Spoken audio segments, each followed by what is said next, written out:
Hey everybody, welcome to Fantasy R&R. This is your host Ryan, and this episode is who will the 49ers pick in the draft? This is Fantasy with Rob and Ryan, Fantasy R&R. Obviously, there's a lot of speculation that it's going to be Mac Jones, quarterback from Alabama. We've also heard Justin Fields, possibly Trey Lance. What's going on right now is the 49ers traded up with the Dolphins to get the number 3 pick in the 2021 draft. The 49ers sending the number 12 pick in this year's draft. First round selection in 2022 and a first round selection in 2023. These are conditional picks. Depends on where they end up. The third round choice in 2022. I think that's also conditional, and they're going to be moving up pretty high and leapfrogging a lot of people. Now, what's interesting to me is the 49ers, when I look at their roster, they could actually use a wide receiver or an offensive lineman, strong offensive lineman, probably an inside guard, more than they could use a QB right now. And I'm somebody who doubts Jimmy G, but his contract goes on until 2022. I know how they opt out of these things in the NFL.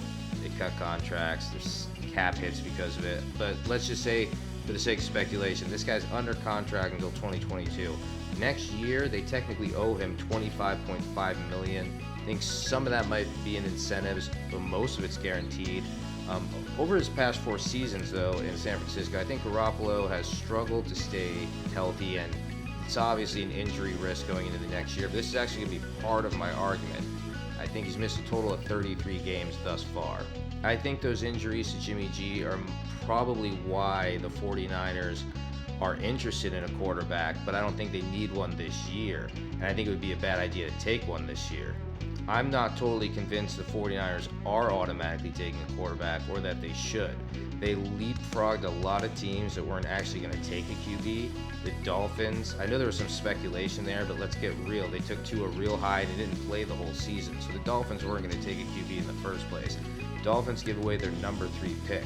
Now let's look at the Falcons number 4. I mean, to me, with Austin Hooper gone, that was their last start. He goes on to the Browns, doesn't really do anything. The Browns still have Njoku and Austin Hooper. The Falcons are probably looking for a tight end right now. Hayden Hurst is not really living up to the hype. And this is somebody I like, Hayden Hurst, from Jacksonville, went to Bowles, right down the road from where I grew up. Just drive all the way down 13. You'll run into it on your left going north at some point.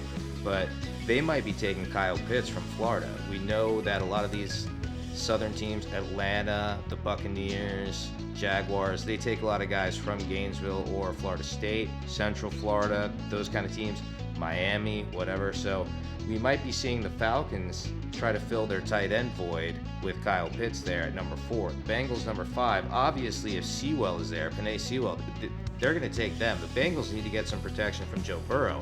There was some speculation back in the day that the Jets were going to take Sewell. Now we're probably certain that they're taking Zach Wilson. So Bengals take Sewell. Well, the Dolphins still hold that number 6 pick, and I think this was from back in the Houston Eagles scenario. Dolphins still take the number 6 pick.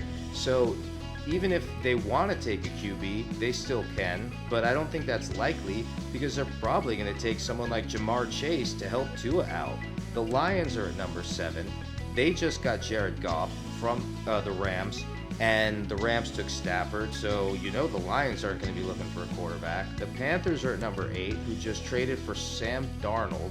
They still have Teddy Bridgewater. They might be shopping him. On top of that, the Panthers need secondary help, so they're not taking a quarterback in the first place. And that leaves us at the Denver Broncos, who are actually the first team in this draft, in that first 10 picks, I think needs a quarterback because, of course, as you might have seen in one of the videos prior to this, I think Drew Lock sucks. They could have just traded a little bit less to get up to spot number 9. The Cowboys, they're number 10. They don't need a quarterback. They've been working things out with Dak Prescott. He just got his huge contract, so they're not taking anybody to fill the void at quarterback in that slot.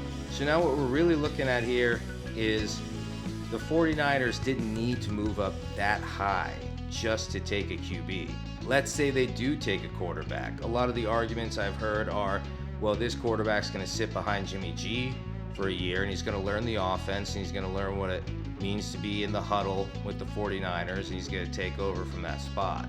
Then I've also heard arguments that the reason they need a quarterback is because Jimmy G's not able to stay healthy. Well, which one is it? If Jimmy G can't stay healthy, then you're going to be taking this quarterback and you're going to be throwing them to the wolves immediately in a very tough division. If Jimmy G can stay healthy, they've lost this season and they've taught a quarterback how to lose without actually putting any extra additional support behind it.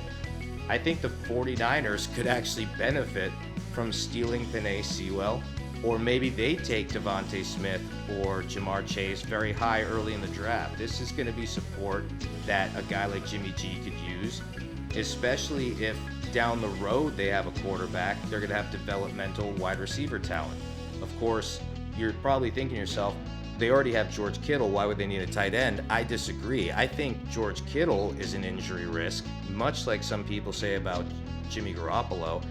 And it's not that he needs to be replaced, but Kyle Pitts is a special talent, and he could come in and fill a void at tight end that George Kittle can't when he's not staying healthy. I just really think that the 49ers could use that spot a little bit more than they could use a QB at the moment. Now, if they do take a quarterback, I'm convinced it's not going to be Mac Jones. He had a very poor pro day, and he didn't hit a lot of his deep targets. That's something that the 49ers need to see happen with special receiving talent like Brandon Ayuk and Deebo Samuel. Deebo Samuel obviously can't stay healthy all the time either. It's one of the reasons I think they might need a wide receiver. Multiple teams in this draft want to trade up to secure Trey Lance right now. We've heard it from a couple of NFL organizations. Lance, he missed last season in the NCAA due to COVID-19, so he's kind of flying under the radar for some teams. Other teams want to hop on him right now. I personally think if there is any quarterback that the 49ers are going to go with, it's got to be Justin Fields. After his pro day, he's got the kind of athleticism that they really need. I've heard, well, you know, they want this kind of fit with Kyle Shanahan, that kind of fit with Kyle Shanahan. I'm not a huge Colin Kaepernick fan by any means, but let's be real. Some of their best success came from schemes that were run in that format, and I see a lot of Justin Fields' higher athleticism in a style of Colin Kaepernick, and that might be what they need to take them over the top and get back in the playoffs. What I really do think that San Francisco needs is they need help at running back. They need help at wide receiver. They need help at the offensive line. I don't think it does them any good to put a new quarterback, a fresh quarterback, young quarterback, inexperienced quarterback under pressure. They probably need to stick with Jimmy G and make sure that they protect Jimmy G a little bit and give him some support on the outside, the inside. That's really going to lead to a lot of opportunities for the 49ers. So when it's all said and done, my personal prediction is they're not going to take a quarterback at all, but I don't like to take the low-hanging fruit, so I'm going to go that far. I'm going to say the 49ers might take Sewell, or you might see them go with Jamar Chase or Devontae Smith or Kyle Pitts. If that doesn't happen, a couple of those guys are dark horses to be that high, then I think they're probably going to go with Justin Fields over Mac Jones and Trey Lance.